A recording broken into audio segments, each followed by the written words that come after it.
चंद्रमा को देखकर कौन रोमांचित नहीं होता। उसके रोज बदलते आकार को देखकर किसे कौतुक नहीं होता।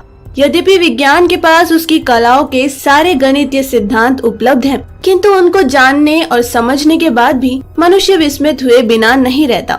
अब सोचिए कि क्या होता यदि चंद्रमा पर इंसानी बस्ती होती। क्या चंद्रमा पर रहने वालों को भी पृथ्वी का उदय और अस्त होना वैसा ही दिखता जैसे हमें पृथ्वी से चंद्रमा का दिखता है? अनेक लोग शायद विश्वास नहीं करें, किंतु चंद्रमा से पृथ्वी कहीं अधिक सुंदर दिखाई देती है। आज से लगभग 50 वर्ष पूर्व जब अपोलो मिशन के अंतरिक्ष यात्री ने चंद्रमा की कक्षा से उदित होती पृथ्वी का चित्र भेजा था, तो विश्व उस चित्र को देखकर पागल हो गया था। ध्यान रहे, यह चित्र चंद्रमा की कक्षा से लिया गया था, न कि चंद्रमा की सतह से। चंद्रमा की सतह से पृथ्वी कैसी दिखती है, इसको जानने से पहले हम चंद्रमा की चाल एवं गति को समझते हैं। चंद्रमा की सतह से पृथ्वी का लिया हुआ चित्र यहाँ प्रकाशित है। सर्वप्रथम तो जैसा हम जानते हैं कि आकाश में लटका प्रत्येक ग्रह या उपग्रह लगभग गेंद की तरह है जो निरंतर अपनी धुरी पर घूमता रहता है। चंद्रमा भी अपनी धुरी पर घूमता है, साथ ही पृथ्वी की परिक्रमा करता है। किंतु इसके साथ विशेष बात यह है कि वह अपनी धुरी पर घूमने के बावजूद पृथ्वी की ओर सदैव अपना एक ही अर्धभाग रखता है। उसका पिछला हिस्सा पृथ्वीवासी कभी नहीं देख पाते। इस तरह चंद्रमा के पीठ वाले भाग से पृथ्वी कभी दिखती नहीं तथा सामने वाले भाग से पृथ्वी कभी ओझल नहीं होती। यानी पृथ्वी को देखकर यहाँ करवा चौथ करना संभव नहीं। केवल चंद्रमा के उत्तरी या दक्षिण ध्रुव पर किनारे वाली कुछ जगह ऐसी है जहाँ से पृथ्वी का उदय और अस्त देखा जा सकता है। ऐसा इसलिए कि चंद्रमा द्वारा लगाए जाने वाला पृथ्वी की परिक्रमा का पथ वृत्ताकार नहीं किंतु अंडाकार है। जब चंद्रमा अंडाकार मार्ग से मध्य में रहता है तब वह पृथ्वी के सबसे नजदीक रहता है। अतः पृथ्वी वासियों को वह बड़ा दिखाई देता है, जिसे हम सुपर मून भी कहते हैं।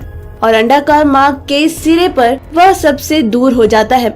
जब वह पृथ्वी के नजदीक होता है तो ध्रुव के कुछ इलाकों से पृथ्वी दिखना बंद हो जाती है, वहीं दूर जाने पर वह दिखाई देने लगती है। इसी जगह से पृथ्वी के उदय और अस्त को देखा जा सकता है।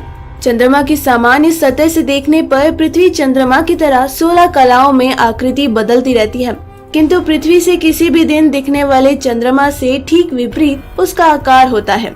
जब हमारे यहाँ अमावस होती है तब चंद्रमा पर पृथ्वी पूरी खिली होती है और पूर्णिमा के दिन चांद पर अमावस। चंद्रमा से पृथ्वी एक ही स्थान पर लटकी दिखती है और चांद से 4 गुना बड़ी दिखती है। जितना प्रकाश चांद हमें देता है उससे 45 से 100 गुना पृथ्वी चांद को देती है।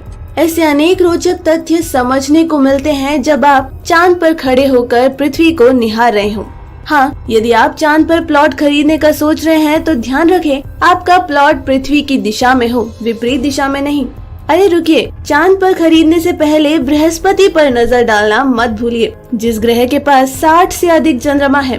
पिछली शताब्दी तक माना जाता था कि बृहस्पति के पास मात्र 16 चंद्रमा है, लेकिन खोजों से इनकी संख्या निरंतर बढ़ती जा रही है। हाँ, यह भी ध्यान रखिए, यदि आप बृहस्पति पर बसना चाहते हैं तो करवा चौथ किस चांद के साथ करनी है इसका निर्णय पहले ही ले लीजिए।